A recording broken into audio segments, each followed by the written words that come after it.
Hello tout le monde, j'espère que vous allez bien. Je suis ravie de vous retrouver pour une petite vidéo coiffure. Attention, je vous montre comment faire ça.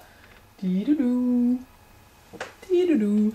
Alors, dans la vidéo, je vous montre comment la faire en diagonale, mais du coup, pour la faire en haut, vous faites exactement pareil, sauf qu'au lieu de prendre deux mèches du départ sur le côté, vous les prenez en haut du crâne et c'est tout, sinon c'est exactement la même technique.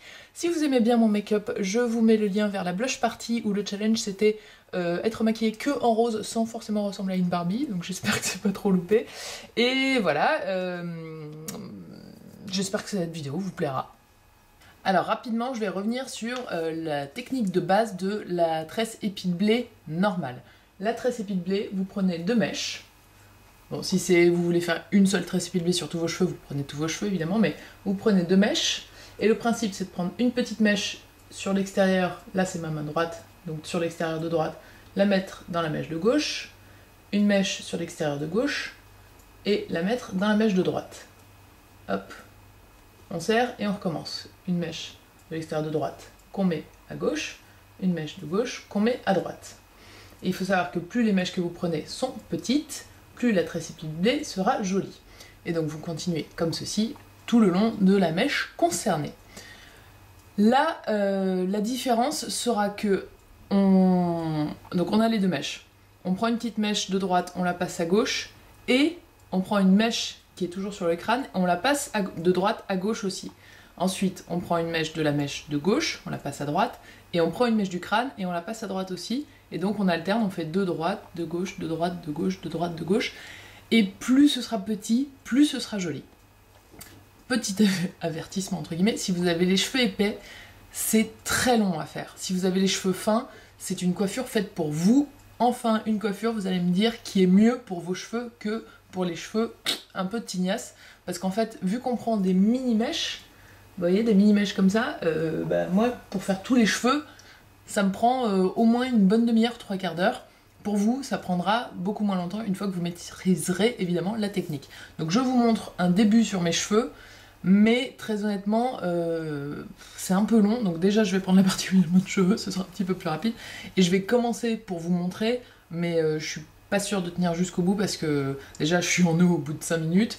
Ça fait mal au bras au bout d'un moment aussi, donc il faut faire des pauses. Et on verra. Des fois en plus je passe une demi-heure à faire ça et je me rends compte que devant c'est pas beau, donc ça me rend un petit peu folle. Donc je vous montre quand même la technique. Alors, les deux mèches du début. Hop. Donc je prends une petite mèche à droite, je la mets à gauche. Pour le premier on rajoute pas encore. Je prends une petite mèche à gauche, je la mets à droite. Et on pense bien à serrer. Ensuite je prends une petite mèche, on va dire en haut et en bas. En haut je la mets en bas. Et je prends une petite mèche du crâne et je la mets en bas aussi. Et je serre bien. Je prends une petite mèche d'en bas, je la mets en haut, et une petite mèche du crâne en bas, et je la mets en haut aussi. Et je serre bien. Rebelote, et oui, tout ça c'est la mèche du haut. Je prends une petite mèche d'en haut, hop, je la fais passer en bas, ainsi qu'une mèche qui vient du crâne, hop, je prends une petite mèche qui vient d'en bas, je la mets en haut, ainsi qu'une mèche qui vient du crâne.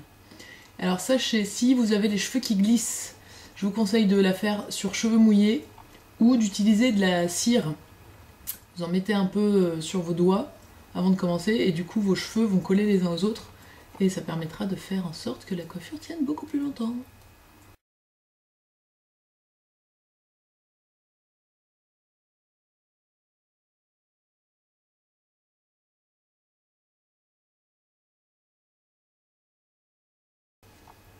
Et voilà ce que ça donne. Et ainsi de suite, et ainsi de suite, jusqu'à ce que... Alors soit vous pouvez la faire en diagonale, faire tout le tour et finir ici, soit vous pouvez la finir ici, genre vous faites là une tresse épi de blé toute simple, et après vous incorporez cette tresse à une autre coiffure, etc. Là je vous montrais juste la technique pour que vous sachiez faire chez vous et que vous puissiez vous entraîner.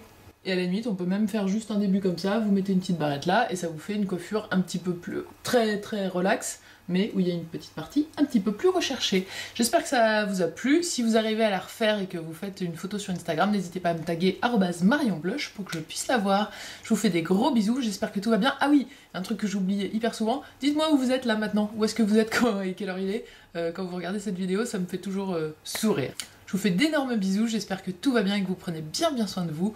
Et je vous dis à très vite. Ciao.